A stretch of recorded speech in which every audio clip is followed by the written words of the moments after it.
हिंदू पहले जयकारा लगाई, बटालाल सरकार होश में आओ, होश में आके न्याय करो, यहाँ पे अवैध बजरी नहीं होने देंगे। साथियों, आज धरने का लगातार दूसरा दिन चल रहा है, जिस अनुसार यहाँ के आजू बाजू के ग्रामीणों का भारी समर्थन मिला है और इस भारी समर्थन को देखते हुए, सब लोगों की पीड़ा को देखते हुए राष्ट्रीय लोकतांत्रिक पार्टी के सुप्रीमो श्रीमान हनुमान जी बेनीवाल से अभी फोन पे वार्ता हुई है और उन्होंने ऐलान किया है कि आने वाली 10 तारीख को इस धरने में शामिल होंगे और रिया की धरती से बड़ा आंदोलन खड़ा होगा और हो सकता है तो वो जयपुर तक भी कूच होगी। साथियों, हनुमान जी आएंगे तो अपन के जो 6 सूत्रीय मांगे हैं वो सारी मांगे यहीं से मनवा ली जाएगी। साथियों, आपको मजबूत रहने की आवश्यकता है। आगामी 1-2 दिनों में आरएलपी के बड़े नेता भी आएंगे प्रदेश लेवल के, जिसमें मैं आपको बताना चाहूंगा, हो सकता है कल राष्ट्रीय लोकतांत्रिक पार्टी की विधायक श्रीमती इंदिराजी देवी बावरी कल आपके बीच में रहेंगे और परसों में अभी SIR के पूरे प्रदेश के प्रभारी दिलीप जी चौधरी जो आपके बीच में परसों आएंगे 6 तारीख को, और फिर आरएलपी के और भी बड़े नेता आएंगे और राष्ट्रीय लोकतांत्रिक पार्टी के सुप्रीमो श्रीमान जी हनुमान जी बेनीवाल यहाँ पे 10 तारीख को आपके बीच में रहेंगे। साथियों, मैं कहना चाहूंगा यार, यहाँ की धरती से ऐसा रेला होना चाहिए कि पूरे प्रदेश में मैसेज चला जाना चाहिए और लगना चाहिए भजन लाल जी को कि रिया की धरती पे कोई शेर आया है। साथियों, गैदरिंग 1 लाख से ज्यादा होनी चाहिए। आज ही गांव डाणियों में फैल जाओ। किस अनुसार रेलवे से प्रभावित लोग हैं जो पिछले 2 महीनों में न्याय के लिए हमेशा दर की ठोकरें खा रहे हैं, इधर से उधर घूम रहे हैं, उनको 25 से 30 हजार रुपए में DLC के रूप में जमीन जा रही है। और किस अनुसार बजरी माफिया का खुलेआम तांडव चल रहा है, किस अनुसार पिछले 1 महीनों में इन्होंने कितना अवैध खनन किया, कितने बड़े खड्डे खोद रखे, उसका पूरा हिसाब किताब भी हनुमान जी कर देंगे। आपको घबराने की आवश्यकता नहीं है। आपका बेटा, किसान का बेटा हनुमान बेनीवाल आपके साथ में है। साथियों, मैं बताना चाहूंगा, जो पिछली बार सर्वे नहीं हो पाया था, वो छोटा मोटा सर्वे हुआ था, 30-32 लाख की पेनल्टी निकली थी। हम अपेक्षा करते हैं आपकी बार करोड़ों में निकले ये पेनल्टी। और इसके अलावा जिस अनुसार DGMS के जो रूल्स है उनकी धज्जियां उड़ा के इन बजरी माफियों द्वारा अवैध खनन किया जा रहा है, उसका भी इलाज होगा। वो चेयरमैन साहब बता रहे थे कि यहाँ का जो भी कांटा वांटा जो भी है वो बिना परमिशन के वेब ब्रिज काम में ले रहे, उसका भी इलाज करवाएंगे। और जो आपकी पहले मांगे थी कि किस अनुसार ये बजरी माफिया रात को भी अवैध खनन कर रहे हैं, दिन रात चल रहे, दिन में तो रवाने से तो कम जा रहे हैं और आउटलोड डंपर भर भर के रात को हजारों की संख्या में जा रहे हैं, उनका भी इलाज हो जाएगा। और यहाँ पे अपन की एक और मांग थी कि भाई RSC की या कोई राजस्थान पुलिस की चौकी लगे, वो भी हो जाएगी। साथियों, और जो DSR का वापस किस अनुसार आंकलन करना क्या है, वो भी चीजें अपन सामने रखेंगे। और किस अनुसार आने वाले टाइम में इन बजरी माफियाओं का किस अनुसार अंकुश लगाए, उस अनुसार ही भी करेंगे।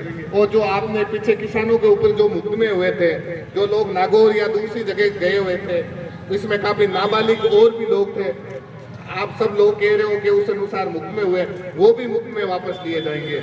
और इन बजरी माफियों ने जिस अनुसार यहाँ गरीब किसानों के ऊपर हाथ पैर तोड़े गए थे लोगों के, और जिस अनुसार वो उनके जो कारनामे थे उनका सुसमेत हिसाब लिया जाएगा। लेकिन यह तभी संभव होगा जब यहाँ पे गैदरिंग 2 लाख से प्लस होगी। साथियों, मैं कहना चाहूंगा, रेलवे वाले लोगों से ही कहना चाहूंगा, वो भी बड़ी संख्या में यहाँ पे आए हुए हैं। अगर हनुमान जी बेनीवाल, अगर आपको रेलवे भवन में रेल मंत्री से सीधी डायरेक्टली अगर वार्ता करवा सकते हैं तो ये मान के चलिए आपके लिए अगर यहाँ पे बैठेंगे तो आपका 30 से 40 लाख तो मिलने फाइनल है। लेकिन आपको मजबूती दिखानी होगी, घर परिवार रिश्तेदारों में सब लोगों को कहना होगा कि हमारी जमीन जा रही है, हमारी कलेजे की जमीन जा रही है, हमारी जो हम जमीन को मां समझते हैं वो हमारे हाथों से सरकार कोड़ियों के भाव छीन रही है। तो आपको भी ज्यादा से ज्यादा संख्या में लोगों को लाना होगा।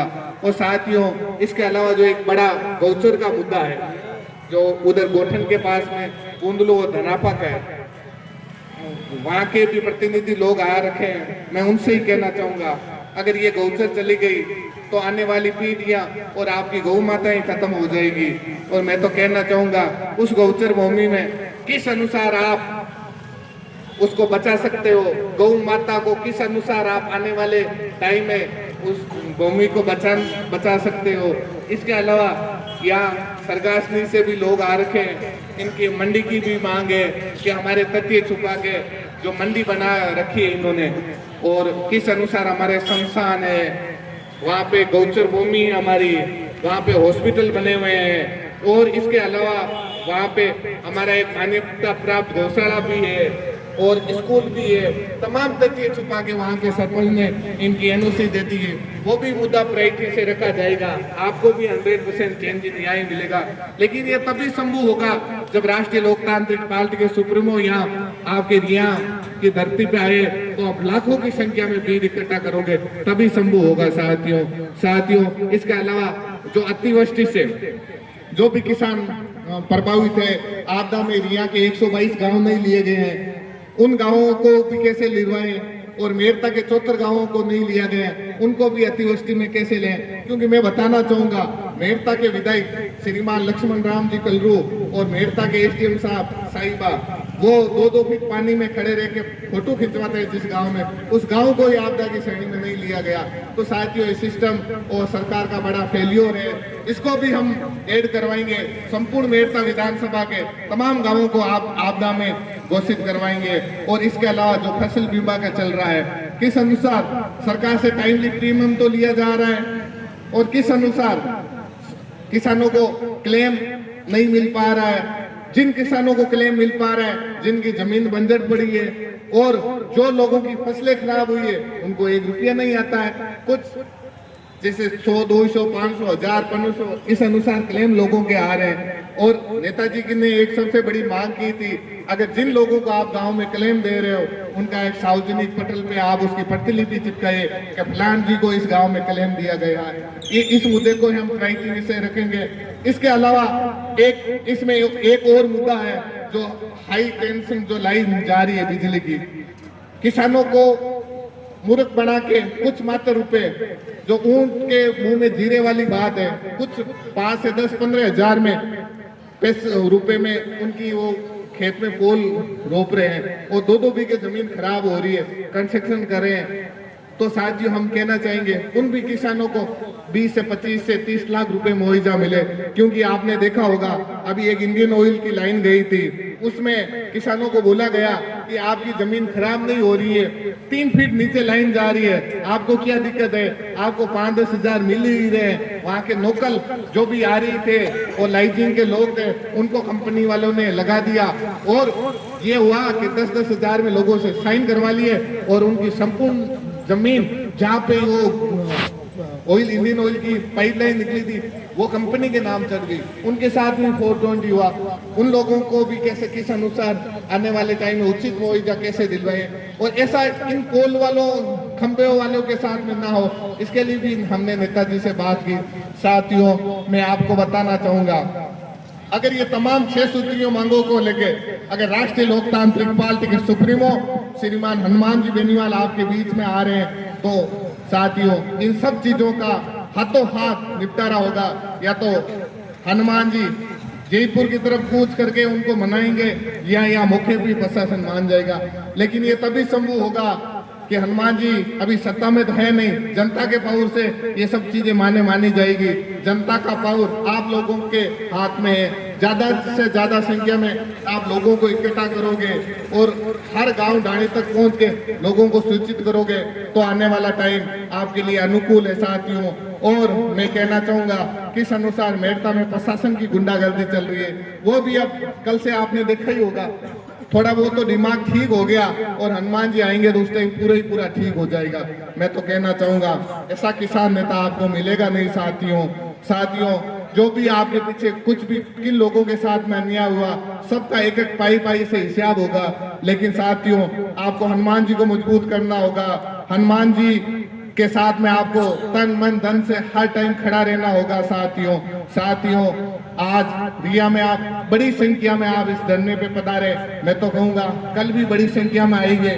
लोगों को बताइए कि हमारी क्या क्या मांगे हैं, किन मांगों को लेके हम बैठे हैं और किन मांगों को लेके हम लोगों को न्याय कैसे दिलाएंगे, तमाम चीजें बताइए साथियों। हनुमान बेनीवाल किसान का बेटा है, किसान के लिए हर टाइम 24 घंटे हमेशा तत्पर, हमेशा अग्रिम पंक्ति में खड़े मिलते हैं साथियों। आप कल भी इससे 10 गुना संख्या में आप पधारिए और इस धरने को अनिश्चितकालीन धरने को सफल बने। धन्यवाद। राम राम सर।